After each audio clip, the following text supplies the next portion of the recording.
Assalamualaikum warahmatullahi wabarakatuh. Salam sejahtera untuk semuanya. Selamat berjumpa kembali bersama Lukman Republik. Kali ini Lukman Republik hadir dengan sebuah informasi, yaitu wawancara khusus bersama manajer official cabang olahraga Arung Jeram Kabupaten Jember, yaitu Bapak Mulyadip Eko Purnomo SP. Dan ini perjalanan menuju lokasi training Arung Jeram Gunung Sepikul, Sabtu 12 Agustus 2023. Untuk lebih jelasnya, yuk kita simak serangkaian kegiatan perjalanan wawancara Lukman Republik bersama manajer official cabang olahraga Arung Jeram Kabupaten Jember, Bapak Mulyadip Eko Purnomo SP.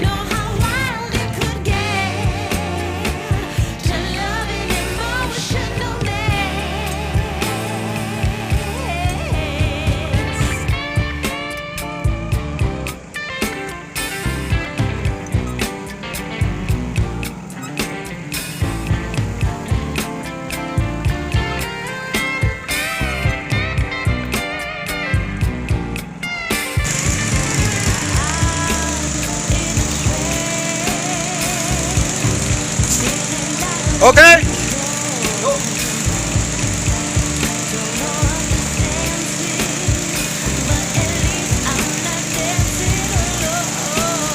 Ya, ini manuver atlet Arung Jeram yang lagi melaksanakan training center di Gunung Sepikul, Kecamatan Pakusari, Kabupaten Jember. Ya, sip.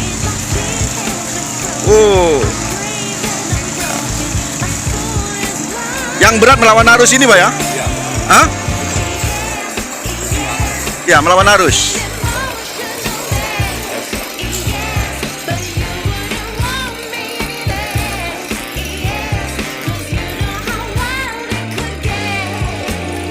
Cukup, sip.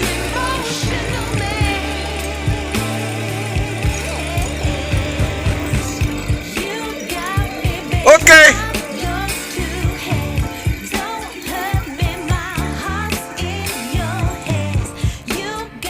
Assalamualaikum warahmatullahi wabarakatuh. Salam sejahtera untuk semuanya.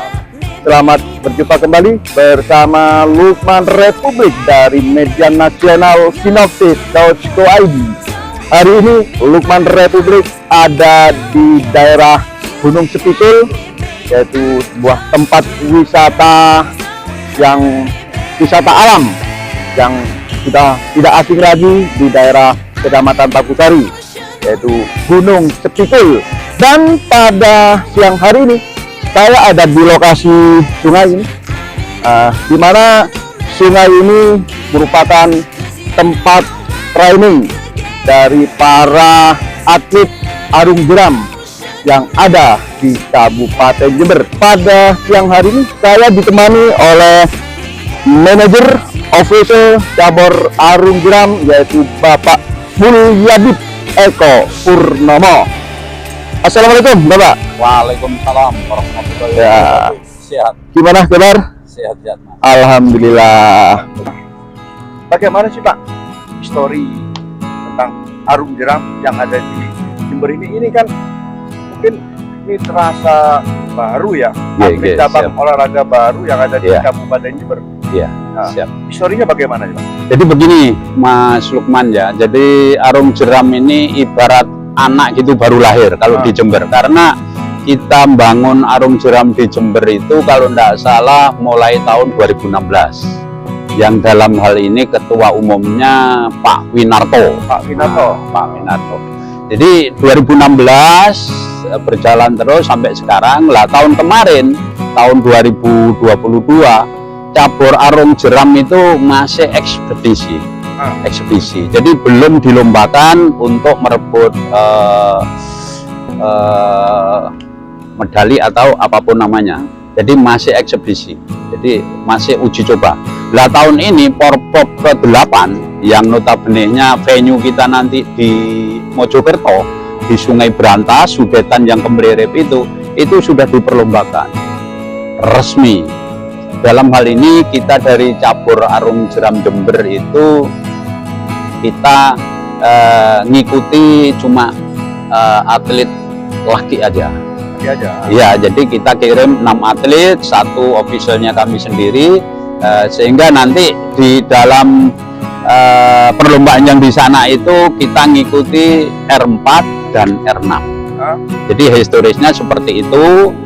Kita di Jember itu berdiri mulai tahun 2016 sampai sekarang. Lah kemarin eksebisi yang di Lumajang itu kita juga dapat 1 medali.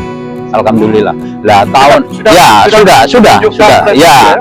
Lah untuk di 23 ini kita juga punya keinginan minimal 2 atau 3 medali dari Jember. Biarpun kita cuma mengikuti 50% dari total pertandingan yang diadakan di Mojokerto. Begitu. Maksud R4 dan R6 itu apa? Jadi kalau R4 itu Mas Lukman, mohon maaf, 1 perahu itu dikendalikan 4 atlet. 4 atlet Dengan 1 cadangan. Kalau R6 itu dikendalikan 6 atlet, 1 perahu itu, terus cadangannya 1. Gitu.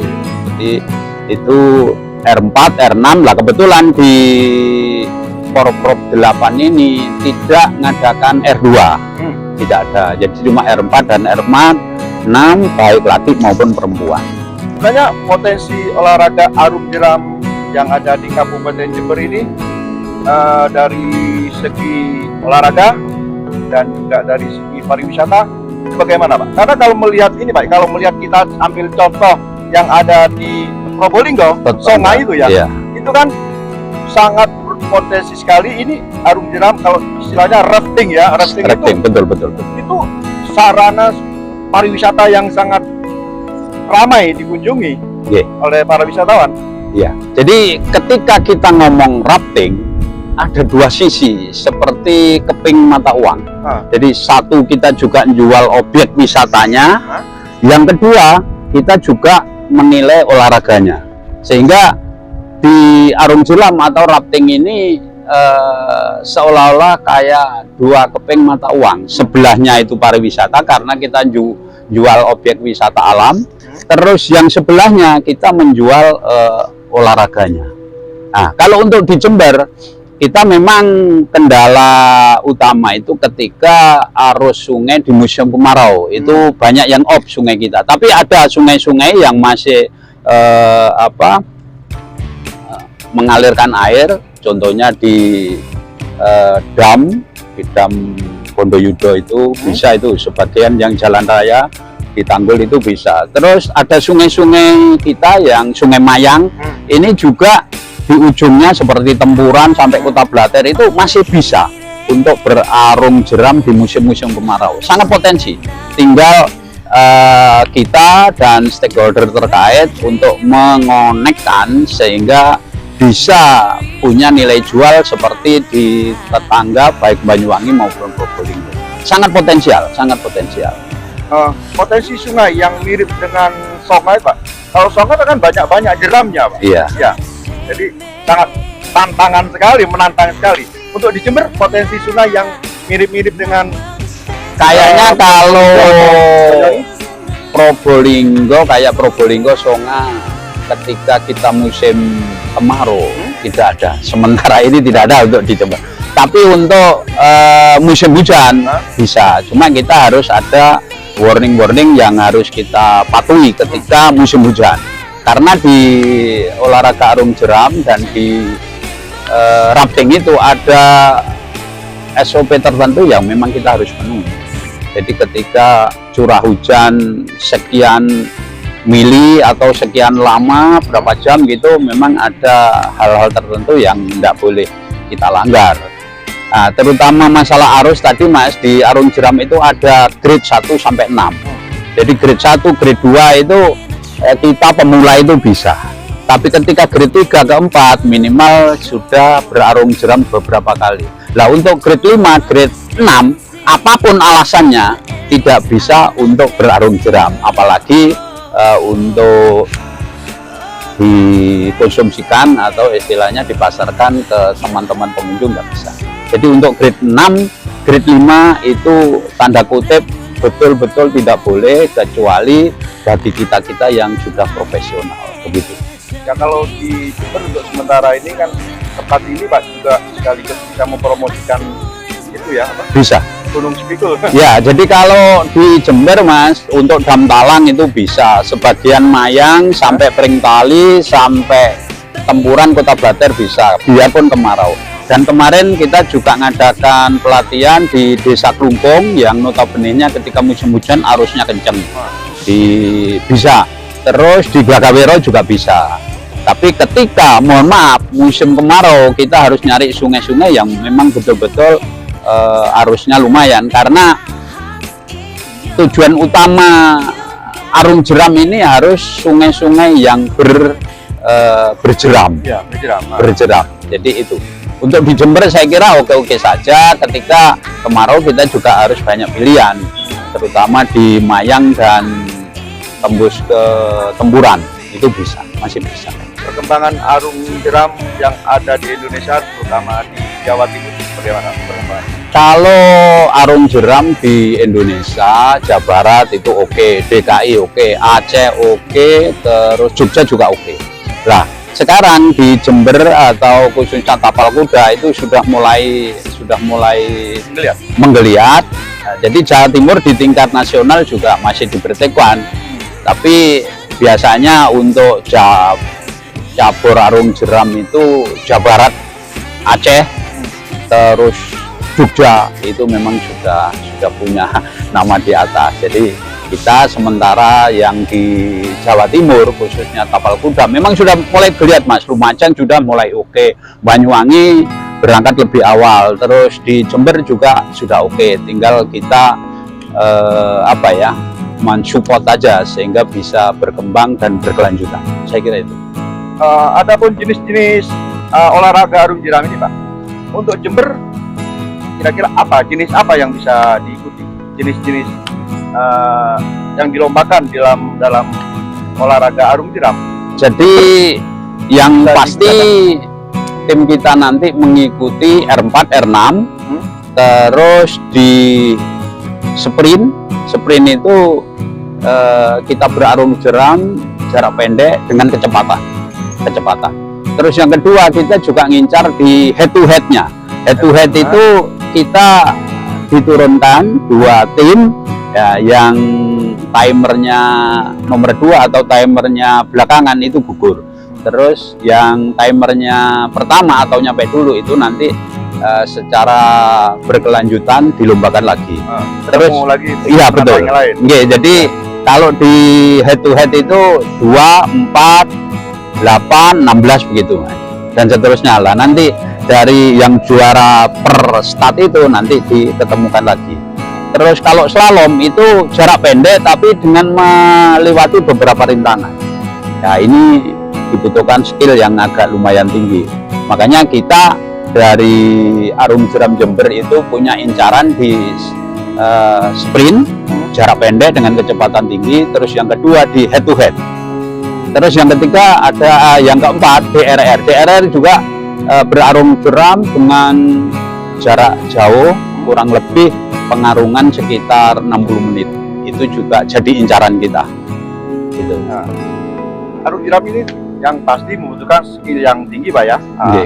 Tentunya ada dasar-dasar teknis dasar bagaimana berolahraga Arung Jeram. Nah kebetulan ini ada ini atlet Arung Jeram. Barangkali bisa dijelaskan Pak, sekilas kita ambil videonya. Ya, biar balik sana ya. Ya. Balik ya Mas, kecepatan tinggi Mas.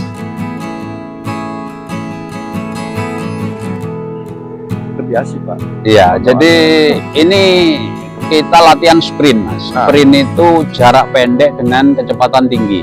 Ini biasanya durasi sekitar 3-4 menit dalam satu perlombaan itu. Jadi butuh kecepatan tinggi sehingga siapa yang nyampe duluan atau timernya yang paling pendek itu dikatakan juara. Nah, ini apa latihan apa sprint? Sprint ini. Sprint. Sprint. sprint. Nah, ini sprint ini Mas. Nah, kecepatan tinggi. Nah, ini sprint Mas, ini sprint. Nah, ini durasi perlombaannya sekitar 3-4 menit cuma. Jadi 3-4 menit ya. Iya. Ah. Nah, ini timernya siapa yang paling duluan nyampe itu yang juara. Nah, nanti diadu. Terus diadu sehingga siapa yang terpendek atau tercepat itu yang juara. Cuma di samping itu ada penalti yang ada di start, ada di lintasan, ada di finish juga ada. Penalti yang harus dijaga sehingga jangan sampai atlet kita nanti kena penalti. Jadi di start juga ada penaltinya 10 detik. Di lintasan itu ketika kita nyalai aturan juga kena penalti. Terus di finish itu ketika kita atlet tidak lengkap juga kena penalti. Masing-masing penalti sekitar 10 detik. Jadi jalan timernya tadi ditambah penalti sehingga jadi agak panjang. Selain sprint apa nih Pak? Sprint ada head to head. Head to head itu secara berkala diberangkatkan satu start itu dua tim lah. Yang kalah langsung gugur. Diambil yang paling cepat. Itu head to head. Yeah. Terus yang ketiga itu slalom. Slalom itu dengan skill tinggi karena melewati rintangan-rintangan yang harus dilalui. Slalom itu. Jadi ada gapuro atau gate-gate yang harus dilalui. Dan itu ada yang turun, ada yang naik juga. Itu. Yang keempat itu DRR Mas. Jadi DRR. ya DRR itu perlombaan jarak jauh ya. Kurang lebih jarak tempuhnya itu sekitar 60 menit. Kalau dikilokan itu kurang lebih 4 sampai 6 kilo. Nah itu siapa yang datang duluan itu yang juara. Diberangkatkan bareng. Jadi ada 4 jenis tadi. Gitu. Kita ngikuti 4-4-nya, semua ngikuti. Cuma incaran kita di program perolehan medali itu di sprint, di head to head, dan di DRR. Sprint, head to head, dan DRR. Incaran kita. Kalau untuk slalom kita masih simpen karena itu memang butuh skill dan butuh speed yang tinggi juga. Dalam pertandingan tentunya ada regulasi aturan main Pak ya. Yeah. Bagaimana terkait dengan regulasi permainan arung jeram ini Pak? Jadi di regulasi atau aturan main di arung jeram itu satu memang timer Mas. Pertama timer siapa yang datang duluan atau waktunya terpendek. Itu hitungan yang utama. Terus kedua itu ada penalti. Jadi penalti itu dibagi 3. Di start itu ada penalti juga. Jadi kita ada perlengkapan yang harus kita penuhi sebelum kita start itu diperiksa sama panitia. Nah, ketika alat atau peralatan tidak lengkap itu kita kena penalti. Jadi kalau tidak salah ada 5 alat yang harus kita persiapkan di start. Nah itu ketika tidak ada satu otomatis kita kena penalti 2 detik. Ketika 5 tidak ada, bukan 10, bukan kena penalti 10, tapi kita didis, tidak boleh berangkat, tidak boleh start, do not start. Otomatis gugur. Gugur di dalam pertandingan itu, jenis perlombaan itu, tapi boleh mengikuti jenis-jenis yang lain ketika peralatannya lengkap. Terus kedua di lintasan. Di lintasan itu juga masing-masing 4 tadi juga ada penaltinya. Misalnya ketika head to head menghalangi lajunya perahu lawan itu juga kena penalti. Terus di finish itu juga ada penalti. Misalnya mohon maaf tidak sampai finish itu atlet tidak lengkap. Misalnya R4 cuma 3, nah, itu juga kena penalti. Atau perahu terbalik juga kena penalti. Jadi penalti ada 3 tadi di start, di lintasan, terus di finish. Nah, begitu juga slalom juga begitu, terus DRR juga begitu. Menghalang-halangi jelas kena dis. Gitu. Jadi ada 2 regulasi yang harus betul-betul ditaati.